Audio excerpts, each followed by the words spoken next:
Hello, everyone's Dr. Vasquez, your doctor in criminal justice, bringing you another video on criminal justice topics. In this video, we will be discussing if the sale of ghost guns should be criminal or not. Stay tuned for what comes next. Thank you. The area on his bicycle. Okay, good. Hello, units. The PR is calling back from Oil County. Van I think the suspect is now at the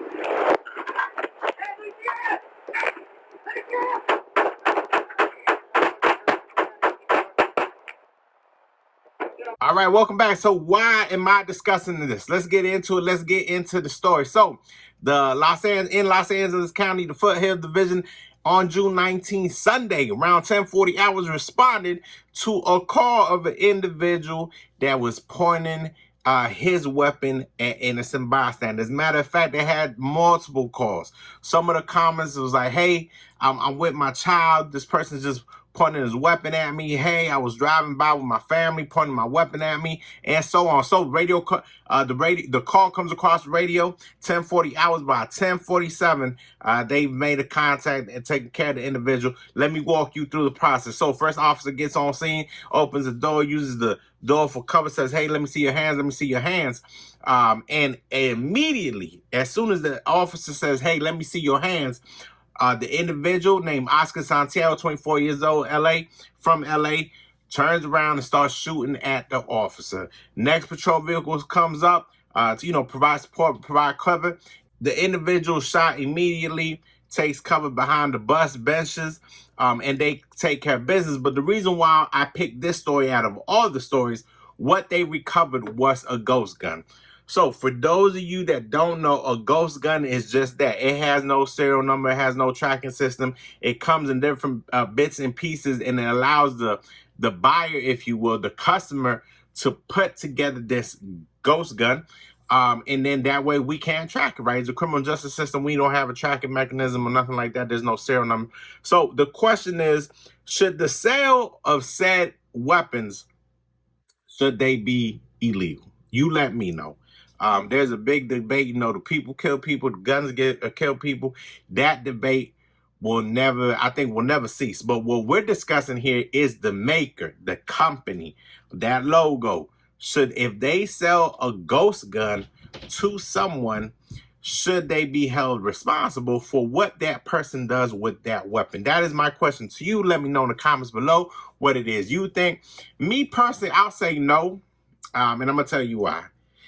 If I buy a set of knives, right, or if I buy something and I make a weapon out of it, do I think that company should be held liable? I'm gonna say no. But what I will say is that if you are selling a weapon kit, is basically what you're selling, how to make a weapon, or you got all the pieces there, you're giving them instructions. I do believe that you should comply with local mandates, and I do believe you should put serial numbers because essentially you are selling a weapon. So do I think that they should be held responsible and criminally, whatever they do with that ghost gun? No. But I do think that these companies should comply. They should abide by local mandates. And we should force them to do so, right? Because we're seeing more and more of these ghost guns, and Lord forbid, it falls into the hands of the wrong individual. All right, something else, you just saw the video. Something else, I always got questions for you. Make sure you're commenting below. Something else I want to discuss is the disregard for human life, okay? When that individual started shooting at the officers, and then not only that, but when that individual was pointing his weapon, there was a disregard for human life. So when you, as an officer, when you making contact with someone who has a disregard for human life, pointing the weapon, you don't know what's gonna happen. Obviously, an officer gets on scene, you immediately start shooting. What is the thought process you believe that officer is placed in? Is it a catch-22 situation where you're damned if you do, you're damned if you don't? All right, if you made it to this portion of the video, make sure you like and subscribe to this channel. We're trying to get some more eyes on us. We're trying to get some more awareness, some more promotion, and to keep bringing these criminal justice topics videos to you. Thank you. And the last thing I want to talk about is suicide by cop or suicide by police officer.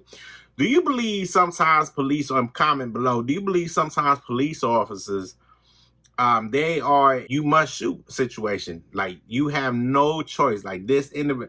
And when I saw this video, that's immediately what I thought about. You know, it wasn't giving officers no other choice than to employ deadly force. You weren't listening to verbal commands. You weren't putting your weapon down. You were already, you know, menacing other citizens. Again, we talk about that disregard for human life. So, you know, do you believe sometimes police officers are placed in a situation where basically they have no choice but to use deadly force? And unfortunately, you know, the person is rendered deceased because of the wounds and injuries that they received. So let me know what you think in the comments below. Thank you so much. Let me know what you think about the ghost guns. That's our show for today. Take care of each other, protect each other, love each other, and I'll see you on the next episode. Thank you.